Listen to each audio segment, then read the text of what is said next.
Hey y'all, I'm in the garden this morning. I'm going to be pulling up these contender green beans that I planted early in the year that they've still got beans on them, but they dry out. Even though I keep them watered, they get dry just because of the heat, the humidity, disease. You know, if you crack them open and the beans are developed. And on these right here, these are called Kitchen King, and I planted them about the time I started harvesting the others. And they make a smaller bean, and they've done really good as far as the plants look good. And I've picked a few beans, but they're small. I've heard that when the temperatures get above 90, that the bloom blossoms don't set fruit. And these have tons and tons of blossoms on them. So I'm going to leave them and see what happens. I have these pole beans right there, and I've got almost just pretty much nothing off of them. They have grown. They are beautiful. They have blooms on them, but for some reason, probably the temperature, they're not setting, the fruit's not setting on them. So I'll just leave them there and wait, because when the temperatures go down in the, September, maybe I'll get some beans. I'm going to leave them there. This time of year, the eggplant really starts taking off, and I will start getting lots and lots of eggplant here. And also, let's come around back here, the peppers like this time of year. These are poblanos, you know, and they're looking good. I've got a lot of them on there. Here's my beautiful purple pepper here. My okra's coming on. I thought these tomatoes would be gone by now, but they keep growing from the top. So I may make some cuttings. This is a calabash purple. That was a delicious tomato. It was very strange looking. Here, they're very weird looking. It's almost like a double tomato, but they are delicious. And then my Carmelo, those are just so hardy. Just keeps growing and growing. So I may leave these. My little celebrity didn't do so well. And these stinking leaf-footed beetles. Let me show you. I got a watermelon vine down here. See this? That's watermelon. Hopefully it's a little bitty one. These gypsy hybrid peppers, they just grow and grow and grow. They're doing really well. This is called a leaf-footed beetle. You may go out and your tomatoes have a yellow spot. They've been punctured. This is the nymph. And tonight I'm going to come out here because they like to get under these leaves, and I'm going to get rid of them. You can trap them with sunflower seed heads as they dry. They like to congregate. But what they'll do is they will puncture your tomatoes. This tomato is called Juliet. They just stay on forever. I need to get out here and pick. I stick these in the freezer and stir fry with them. But when they puncture them, then disease will set in. And see a lot of these. But I'm going to get rid of those guys tonight, hopefully. The squash vine borers have just wreaked havoc on my vines. You can see right here, that's squash vine borer damage. And the vines grew and grew and grew and grew. And I did not get a lot of squash from them. I've already pulled some of them up. And see, there's a little bitty Romanesco zucchini. That one might make it. But when they zap the energy from the plant, the fruit's just not able to develop. See, there's another one down, a couple down there.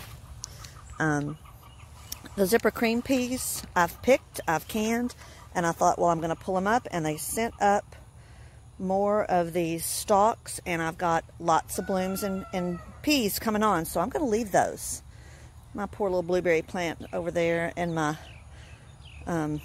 poor spaghetti squash. Those squash vine borers have gotten a hold of that too, so I'm probably going to pull up some of this squash that's not done anything. They look good. I have one here that was a yellow. It looked like zucchini, but it was yellow. But you can see how the squash vine borers, see all that orange stuff? And that's what happens to the fruit right there. So I'm going to get busy on this. Hope y'all have a great day. Bye, y'all. All right, so I got all that cleaned up. Got the squash out. I've got a, it's a purple sweet potato vine right there. A neighbor gave me some little, little sprouts. And I've got some more over here. This one's doing really well. I'm going to leave my Dixie hybrid, my crookneck squash, because it's still making some squash. And the vines aren't big, but they're usually not. They're more compact. I've been picking cucumbers. Oh, there's a big one that got missed down there. That one got missed. Well, that one we can scrape the seeds out and eat it if it's not a bitter tasting cucumber. Some of these are bitter tasting because they're just for pickling. I've got all along this fence, I've got cucumbers, and they've done well. There's lots of little cucumbers on there still. I've got some inside I need to make pickles from. To have cucumbers, it's important to have bees. I was trying to catch a picture. It's not a honeybee, it's a different kind of bee, but our hives are right there, so I have great cucumber production, and it's one thing that's necessary. Some of the vines produce fruit. They have the female flowers. Some of the vines just have male flowers, like these vines down here.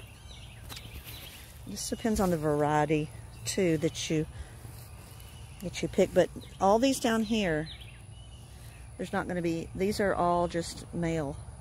Got no cucumbers off this, so I'm thinking that that's going to be the case. I had some disease on this one for some reason, the powdery mildew. You can see it's powdery looking. I do what's called wash my garden. Jerry Baker is a gardener where he uses just things you'd have at your house. And you wash the garden in the evening. There's a honeybee. You wash your garden in the evening. And what I do is I make a tobacco tea. I get some chewing tobacco and put it, you know, just grab a pinch of it and put it in a gallon of warm water, and make a tea. And I use a 20-gallon hose-in sprayer. Now, you don't have to make up the whole thing, but I do. And then I'll save I'll use half of it and save the rest for the 2 weeks later. So it's a cup of tobacco tea, which nicotine's an insecticide. It has a cup of brown mouthwash. I just buy the cheap dollar store brand brown mouthwash. That helps with fungus and bacteria. And then a cup of dish soap. I just buy a cheap old dish soap. So you put a cup of tobacco tea, cup of brown mouthwash, cup of dish soap, and a 20-gallon hose-in sprayer. And then I fill the hose-in sprayer up to the top with warm water. And then I mix all that together. The soap will take care of caterpillars, any kind of soft-bodied insect. It draws the moisture out of them, but it also helps make the other ingredients stick to the plant. Now, it doesn't kill my plants. And when I wash my garden like I'm supposed to every other week in the evening, usually after 7 o'clock in the summertime, I usually don't have any kind of disease or pest problem except squash vine borers. My fall crop, I won't have problems with that. So that's what I wash my garden with, because I try to, you know, be organic and not use pesticides. So the nicotine's the only pesticide that I use. So that's another reason not to smoke or dip, is nicotine will kill bugs. So imagine what it will do to your insides. So I'm hoping that I'll have some purple sweet potatoes. I think they call those ube. There's an ice cream they make out of that. And I need to get over there and pick those Juliet tomatoes. Sometimes I let the birds just have some stuff. It keeps them off my bigger tomatoes. And hopefully these green beans are going to make. So this big empty spot, and those peas will be coming out. The okra will stay. The squash will be coming out. The sweet potatoes will take over. There's a little watermelon plant. I'm hoping I get one little watermelon out of that. So I hope y'all's garden is doing well. I know those of you that live farther north, y'all's garden comes in later. Mine's pretty much almost done. I'm working hard to keep it alive, keeping it watered. We mulched with leaves, you can see. Makes a great mulch, and then we'll till them in here for our fall garden and add some more leaves. So, hope y'all have a great gardening day. Bye, y'all.